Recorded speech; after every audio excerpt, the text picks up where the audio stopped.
বলে নিতে চাই, ভিডিওটি এখনই পজ করে ক্যালেন্ডারের পাতায় আজকের তারিখটা মার্ক করে রাখো, কারণ আজ থেকে ঠিক 30 দিন পর এই তারিখটা তোমার মনে রাখা লাগবে। কারণ আজকের এই ভিডিওতে আমি তোমাকে এমন কিছু শেখাতে যাচ্ছি যা মাত্র 1 মাসের মধ্যে তোমাকে পুরোপুরি পাল্টে দেবে। যদি তুমি জীবনে কিছু করতে চাও তাহলে সবার আগে তোমার নিজেকে পরিবর্তন করতে হবে। আর আমি জানি নিজের লাইফ নিয়ে তুমি অনেক বেশি চিন্তিত, নিজের অভ্যাসগুলোর প্রতি আজ তুমি বিরক্ত নিজের উপরে, কারণ তুমি কখনোই এমনটা হতে চাওনি। এতদিনে হয়তো বুঝে গেছো অনেকেই তোমাকে পছন্দ করে না, সেটা কারো ব্যবহারে প্রকাশ পায়, আবার কারোটা প্রকাশ পায় না। আবার এমন অনেক মানুষ আছে যারা তোমার ভালো কিছু দেখলে সেটা সহ্য করতে পারে না, তারা চায় তুমি যেন সবসময় তাদের থেকে পিছিয়ে থাকো। কিন্তু এভাবে আর কতদিন এগুলো সহ্য করে আসবে, আর কতদিনই বা নিজের উপর ফ্রাস্ট্রেট হয়ে হতাশায় ভুগবে। নিজের জীবনকে এভাবে ধীরে ধীরে ধ্বংস করার কোনো মানেই হয় না, বরং তোমার উচিত তাদেরকে নিজের বেস্ট ভার্সনটা দেখিয়ে দেওয়া।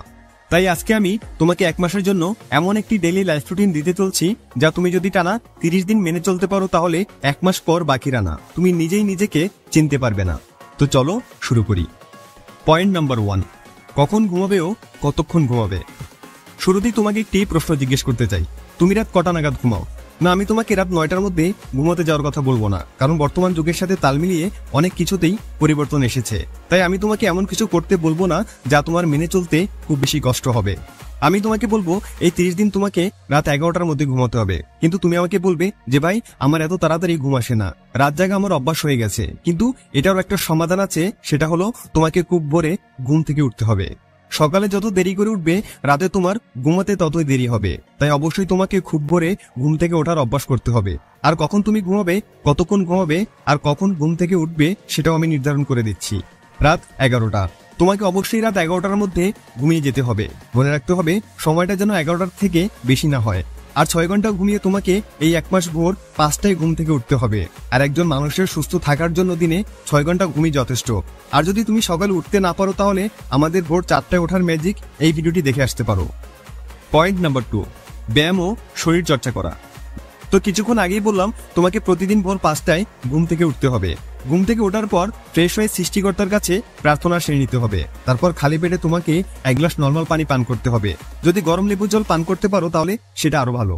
তারপর তোমাকে বাইরে রানিং করতে যেতে হবে। সর্বনিম্ন 30 মিনিট তোমাকে খুব আস্তে আস্তে দৌড়তে হবে। তারপর এক্সারসাইজ করে বাসায় ফিরে আসতে হবে। তাহলে সারাদিন তোমার আর শরীর নিয়ে কোনো চিন্তার বিষয় রইল না, কারণ যদি তুমি রোজ নিয়ম করে শরীরচর্চা করতে থাকো তাহলে কখনোই তোমার শরীর দুর্বল হবে না, তুমি দিনভর ফিট ও স্ট্রং থাকতে পারবে। একটা কথা সবসময় মনে রাখতে হবে, স্বাস্থ্যই সফল সুখের মূল। তাই যদি তোমার শরীর স্বাস্থ্যই ভালো না থাকে তাহলে সুখটা আসবে কোথা থেকে? তাই তোমাকে সবসময় এমন কিছু করতে হবে যা তোমার শরীরকে সর্বদা সচল রাখতে সাহায্য করে। পয়েন্ট নাম্বার 3, খাওয়া দাওয়ার একটি লিমিট রাখা। এই 1 মাস তোমাকে সকল ধরনের অস্বাস্থ্যকর খাবার ত্যাগ করতে হবে। তৈলাক্ত খাবার যত কম পারো তত খাওয়ার চেষ্টা করবে। সকল ধরনের জাঙ্ক ফুড বর্জন করতে হবে সেই ধরনের খাবারগুলো যা তোমার শরীরের চর্বির পরিমাণ বাড়িয়ে দেয়। তোমাকে তোমার শরীর অনুযায়ী যথেষ্ট পরিমাণ বিশুদ্ধ পানি পান করতে হবে। কোনো খাবারই অতিরিক্ত খাওয়া যাবে না। খাবার পর সাথে সাথে বিছানায় শুয়ে পড়া যাবে না। এতে করে তোমার শরীরের ওজন বাড়বে না, ওজন নিয়ন্ত্রণে থাকবে, সাথে তোমার শরীর স্বাস্থ্য খুব ভালো থাকবে। নিজেকে তুমি অ্যাক্টিভ রাখতে পারবে। আর স্বাস্থ্যসম্মত খাবার খাওয়াও তৈলাক্ত খাবারগুলো বর্জন করার কারণে যদি তোমার মুখে বা শরীরের কোথাও পিম্পলস থেকে থাকে তাহলে সেগুলো গায়েব হয়ে যাবে। পয়েন্ট নাম্বার 4, প্রতিদিন নতুন কিছু শেখা। এই 1 মাস তোমাকে রোজ নতুন কিছু না কিছু শিখতে হবে, কিছু না কিছু জানতে হবে। সেটা হতে পারে নতুন কোনো স্কিল বা নতুন কোনো কাজ। মনে রাখতে হবে একদিনেই তুমি সবকিছু শিখে ফেলতে পারবে না। কোনো একটা বিষয়ে পারফেক্ট হতে গেলে একটু সময় তো লাগবেই। তাই তোমাকে এই 30টা দিনকে খুব ভালো করে কাজে লাগাতে হবে। প্রত্যেকটা দিনই অল্প অল্প করে কিছু শিখতে হবে। সেলফ ডেভেলপমেন্ট রিলেটেড বইগুলো পড়তে হবে। তাহলে দেখবে যা তুমি শিখতে চাও সে বিষয়ে ধীরে ধীরে তুমি পারফেক্ট হতে শুরু করেছো। আর যদি তুমি এটি মনোযোগ সহকারে করতে পারো, ফুল ফোকাসের সাথে এটি করতে পারো, তাহলে আমি তোমাকে গ্যারান্টি দিচ্ছি নতুন কিছু শেখার জন্য বা নতুন কোনো বিষয়ে পারফেক্ট হওয়ার জন্য এই 30টি দিনই তোমার জন্য যথেষ্ট। পয়েন্ট নাম্বার 5, নিজেকে নিয়ে ভাবা ও নিজের ভালো লাগাকে গুরুত্ব দেওয়া। অনেক তো হলো, অন্যদের কথা ভাবতে ভাবতে, অন্যদের সুবিধা অসুবিধা, আরাম আয়েশ, ভালো লাগা খারাপ লাগা এগুলো ভাবতে ভাবতে তুমি হয়তো নিজেকে নিয়েই ভাবতে ভুলে গেছো। নিজের ভালো লাগা মন্দ লাগার কাজটি হয়তো তোমার আর তেমন ভাবে করা হয় না, কিন্তু এটি তোমার মানসিক স্বাস্থ্যের জন্য অনেকটা ক্ষতিকর। তাই 1 মাস তোমাকে সবার কথা বাদ দিয়ে নিজের কথা ভাবতে হবে। নিজের ভালো লাগা খারাপ লাগাকে সবার আগে প্রাধান্য দিতে হবে। কোন কাজটি তোমার ভালো লাগে সেটি করতে হবে, কারণ যখন তুমি এ ধরনের কাজ করবে তখন নিজের ভেতরে অদ্ভুত এক তৃপ্তি কাজ করবে। শারীরিক ও মানসিকভাবে তুমি বেশ ফুরফুরে মেজাজের থাকবে। তখন কোনো কিছুতেই তোমার আর বিরক্তবোধ হবে না। নিজেকে তুমি বেশ অ্যাক্টিভ ও চঞ্চল রাখতে পারবে, ফলে তোমার মস্তিষ্কেও তার পজিটিভ প্রভাব পড়বে। তাই 1 মাস অবশ্যই নিজেকে নিয়ে ভাবতে হবে। ভাবতে হবে মানে ভাবতেই হবে। পয়েন্ট নাম্বার 6, অযথা সময় নষ্ট না করা। দেখো, তোমার হাতে মাত্র 30 দিন সময় আছে।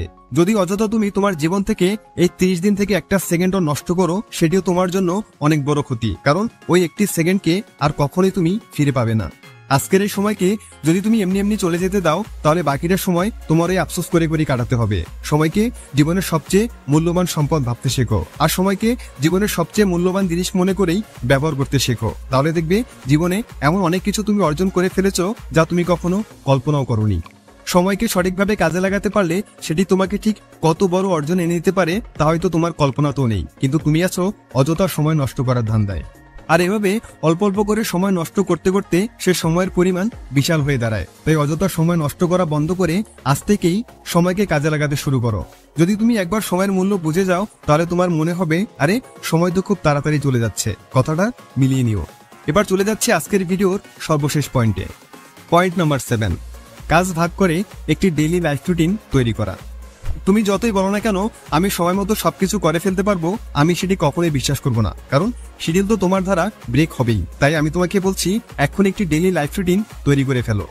প্রথমে তোমার লক্ষ্যটিকে ছোট ছোট করে ভাগ করতে হবে। তারপর একদিনে তোমার কি করতে হবে, কোন কোন কাজ করতে হবে, কতটুকু করতে হবে আর কখন করতে হবে, সেগুলো সেট করে একটি ডেইলি লাইফ রুটিন তৈরি করে ফেলো। তারপর রুটিনটিকে এমন জায়গায় লাগাবে যেন সেটি বেশিরভাগ সময় তোমার চোখের সামনে পড়ে। তাহলে তুমি সেই রুটিন দেখে সেই অনুযায়ী নিজের কাজটি সময় মতো সেরে নিতে পারবে। কিন্তু যদি তুমি রুটিনকে তৈরি না করো আর যদি একটি কাজও তোমার মিস হয়ে যায়, তাহলে মাত্র 30 দিনের চ্যালেঞ্জটি ওখানেই শেষ। তোমাকে আবার সবকিছু নতুন করে শুরু করতে হবে। তাই নিজের ভালো চাইলে এখনই সবকিছু পরিকল্পনা করে ভেবেচিন্তে একটি রুটিন তৈরি করে ফেলো। আর যদি তুমি আমার বলা এই 7টি পয়েন্ট মেনে চলতে পারো, তাহলে 30 দিন পর নিজের মধ্যে এত এত পরিবর্তন দেখতে পারবে যে তুমি নিজেকে চিনতেই পারবে না। মানুষ পুরো অবাক হয়ে যাবে। যারা তোমাকে নিয়ে ঠাট্টা করতো তারা তোমায় দেখে চুপ হয়ে যাবে। যারা তোমার পেছনে তোমায় নিয়ে বদনাম করতো সেই তারাই তোমার ব্যাপারে কিছু বলতে গেলে দুবার ভাববে। যারা বলেছিল তুমি কখনোই পারবে না, তারাই তোমাকে বলবে এটা কিভাবে করলে। যারা তোমার মনোবল বারবার ভেঙে দিত তারাই আবার তোমাকে সংবর্ধনা জানাতে আসবে। যারা তোমাকে অন্যের সাথে তুলনা করত তারা অন্যকে তোমায় দেখিয়ে বলবে যে দেখ ওর মতো হতে শিখ। তুমি চুপ করে দেবে সেই সকল ব্যক্তির মুখ যারা কখনোই তোমাকে উৎসাহ যোগায়নি, যারা কখনো তোমার সাহস যোগায়নি, তোমার ভালো চায়নি। আর এই সকল কিছু সাধন করতে হলে তোমাকে অবশ্যই আজকের ভিডিওতে বলা প্রত্যেকটি কথা অক্ষরে অক্ষরে মেনে চলতে হবে, তা না হলে সবই বৃথা যাবে। তোমার জন্য অনেক অনেক শুভকামনা জানিয়ে আজকের মতো এখানেই বিদায় নিচ্ছি। ভালো লাগলে ভিডিওটি বন্ধুদের সাথে শেয়ার করে দিও আর সাবস্ক্রাইব করে আমাদের